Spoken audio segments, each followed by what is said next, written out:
Patuloy pa rin ang dagsa ng tao sa bisperas ng simula ng conclave o botohan bukas ng mga kardinal para pumili ng bagong Santo Papa. Hindi ordinaryong halalan ng prosesong ito. Maraming pagdadasal, pagnilay-nilay ang kailangang gawin ang mga kardinal habang naghihintay ng bulong ng Espiritu Santo. Ito na ngayon ang detalyeng sagot sa tanong natin kahapon tungkol sa step-by-step na aasahan nating magaganap bukas sa conclave. Galing sa salitang Latin na cum clave o under key ang conclave. Ibig sabihin, ang proseso ng conclave ay hindi naiimpluwensyahan ni numan, maliban sa pasya ng College of Cardinals.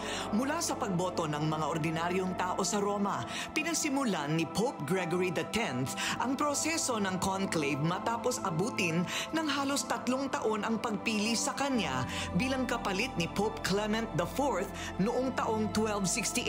Dahil nagdulot ng walang katiyakan ang matagal na panahong walang lider ang simbahang Katolika, iniatas ni Pope Gregory na tipunin at manatili ang mga kardinal sa isang enclosed place hanggang makapili sila ng Santo Papa. Habang bakante ang pamunuan ng Holy See, ang College of Cardinals muna ang magpapalakad nito. Bago mag-conclave, isinagawa na ang General Congregation o pulong ng mga kardinal para talakayin ang ilang usapin. Doon na pagpasyahan na 133 kardinal na hindi dapat lagpas sa 80 anyos ang edad ang pipili ng papalit kay Pope Francis. So whoever will be the next Pope, whether conservative or liberal, it's really just a minor probably distinction, but the truth of the doctrine of the Church will always remain. Sa ngayon, sa tingin ko, mahirap magsalita kung sino ang maaari maging Papa. Magtiwala na siguro tayo sa daan-taong sistema na ginagamit nila para makapili ng bagong pinuno ng Simbahan Katolika. Sa bisperas ng conclave, titira ang mga tinatawag na cardinal elector sa Casa di Santa Maria at hindi sila pwedeng kausapin ng sino mang tagalabas. Ganap na 9:09 ng umaga sa ika-7 ng Mayo o 15 araw matapos pumanaw ang Santo Papa. Dadalo sila sa public mass sa St. Peter's Basilica para ipagdasal ang magaganap na eleksyon. Pangungunahan ng misa ni Cardinal Giovanni Battista Re, ang Dean ng College of Cardinals. Sa hapon, tutungo na ang mga kardinal sa Sistine Chapel. Isa-isa silang manunumpa na susundin ang panuntunan sa pagpili ng Santo Papa at isisikreto ang magaganap sa conclave.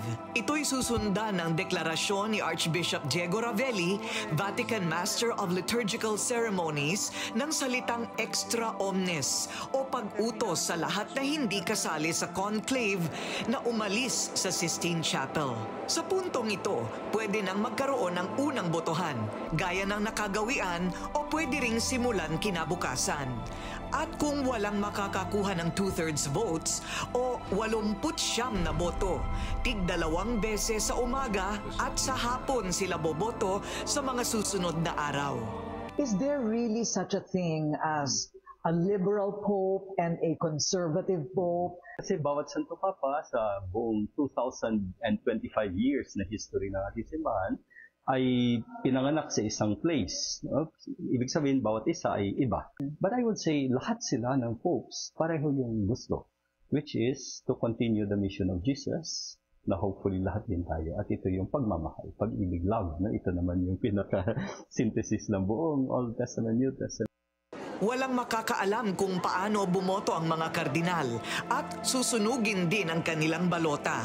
Senyales ng resulta ng botohan ang lalabas na usok sa chimney ng Sistine Chapel. Kapag itim, wala pang naboto. At kung puti, may bago ng pinuno ang Simbahang Katolika. Kasunod nito, tatanungin ang napiling Santo Papa kung tinatanggap niya ang bagong tungkulin. Tatanungin din siya kung ano ang nais niyang itawag sa kanya. Pagkatapos, magtutungo sa gitnang balkonahe ng St. Peter's Basilica si Cardinal Dominic Mamberti, ang prefect ng Apostolic Signature o kataas-taasang hukuman ng Holy See at idedeklara ang linyang Habemus Papam. Habemus Papam. Nang ibig sabihin ay mayroon na tayong bagong Santo Papa.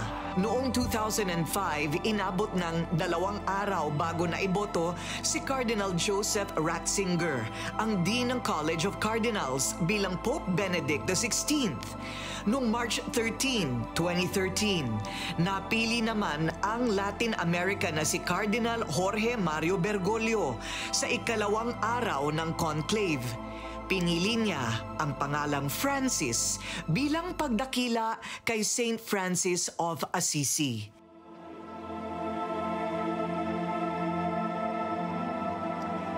Baka lang tanungin ng kung sino man ang mangyayari kapag pagkatapos ng 3 araw ng botohan ay wala pa ring iisang pangalan na makakakuha ng 89 votes o 213 out of 133 na botante. Ang mangyayari pala dyan ay kailangang magdasal ulit at magdiskusyon ng hanggang 1 araw ang lahat ng mga kardinal at babalik muli sa botohan. Ang sabi naman ng mga eksperto ay hindi inaasahang lalabis pa sa 3 araw ang botohan kasi sa kasaysayan ng simbahan, 2 beses pa lang ang pangyayaring tumatagal ng 5 araw ang conclave sa 20th century noong 1903 ang nangyari at 1922. Sa 21st century naman, 2 araw lang ang tinagal ng 2 conclave noong 2005 and 2013 at narito nga tayo noon nang sila'y hirangin sina Pope Benedict at Pope Francis. Pinky? Magandang gabi mula sa Manila, Corina. Saan naman galing yung impormasyon na kapag daw hindi pa rin nakapili ng Santo Papa pagkatapos ng 3 araw, ay yung 2 pinakamatataas ang boto na lang ang pagpipilian? Totoo ba yun? Yes, alam mo, narinig ko rin yan kaya pinagtanong-tanong ko. Ang sabi ng isang eksperto na makakausap din natin maya-maya dito sa ating programa, yan daw ay totoong nangyayari. Ang nangyayari, pinipili nila yung 2 o 3 sa pinakamatataas ang boto. Pero ito ay depende na rin sa magiging diskusyon at pagdedesisyon ng mga kardinal mismo kung paano pasisimplihin ang kanilang botohan at makapili na sa wakas ng iisang tao. So it could be 2 or 3 of the highest and closest number of votes among the cardinals. Pero sila na lamang ang makakaalam kung paano sila nakapili ng iisa. Okay. Pinky? Babalikan ka namin maya-maya lamang. Maraming salamat, Corina Sanchez Rojas, live mula po dyan sa Vatican City.